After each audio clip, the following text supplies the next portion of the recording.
for checking out the clip. I'm going to walk you through some of the settings I use. Pretty straightforward. I use this Susi LTD guitar with Fishman pickups, Evertune bridge. Straight into the Invective 120. I use the lead channel with the gate set to 0, which still impacts for that preamp noise. It really quiets it down for the studio. It doesn't take the hiss out. It's in the preamp, but it works really well for how I was using it. I had the overdrive boost on, pretty much straight up at 12 o'clock. And compare it to the 808X, the way I set that, the overdrive on here sounds really similar, and it's close enough where I would never take out that pedal if I have a gig, because it's just so easy to have it into this amp and it sounds killer. I have the pre-gain on the lead. See, that's at 4. EQ 666. Here's the key here. You have to have that post gain. You have to have that cranked.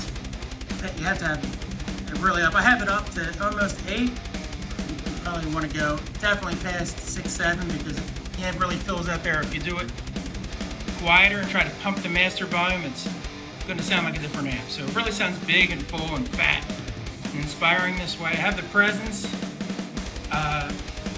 very minimum set up at 4. I like a lot of resonance. I probably could back off that. I have it cranked on the master because I can go through the 2 notes live.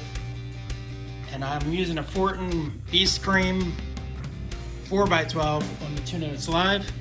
That's the only way. If I had this plugged into my cabinet, it would be unbelievably loud, so I would never crank it up that loud, but you can really fill it out. This is not for apartment players, I don't think. You would get the sounds you would want. You might hate the amp. If that lead post gain is down and the master volume, if you have that down to like 1, it sounds awful.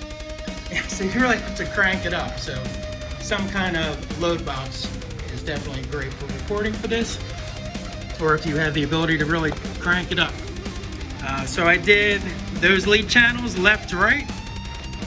I just switched the pickups on the LTD from active to passive just to kind of mix it up a little bit, and then I have some supporting crunch tracks. I quad track it so a couple dBs lower, and instead of I have it around minus 75 and plus 75. So the crunch channel, it's not like the Ultra Plus or the 5150 where the crunch channel you can really get some modern rock and metal out of it. This crunch channel is very mellow. Sounds cool when you're laid back and trying to play dynamics or blues or rock. I don't like it for rock and modern stuff because it's kind of too big, and the mids sit in a lower spot, and it doesn't really work for that, but it does have an application. I like it when I'm quad tracking because it kind of gives that clarity and a bigger fullness to the sound. So I kind of like it in that way, but if you're buying this for the crunch channel and trying to play some high gain stuff, probably not going to work for you. I used the clean channel. I dual track that. I put an overdrive, which is a different overdrive compared to the lead crunch. So I put an overdrive set mildly on 3, and that gave a nice grit to it, and I complemented it with just no overdrive, crystal clean. This clean's pretty decent. I've been spoiled by some amps that have amazing clean tones. This amp is not that, but it's pretty cool. Definitely way better than the 5150s. I had the EVH 50 watt one. I didn't like those cleans at all. I mean, barely useful. This one's somewhat inspiring. When I'm listening to the playback, I really enjoy it. When I did the solo, I hit the master boost on the foot switch. And the one odd thing about this amp, if you don't have the foot switch connected, the master boost, it may be on or off, and it's kind of set to the last time you used it, I think.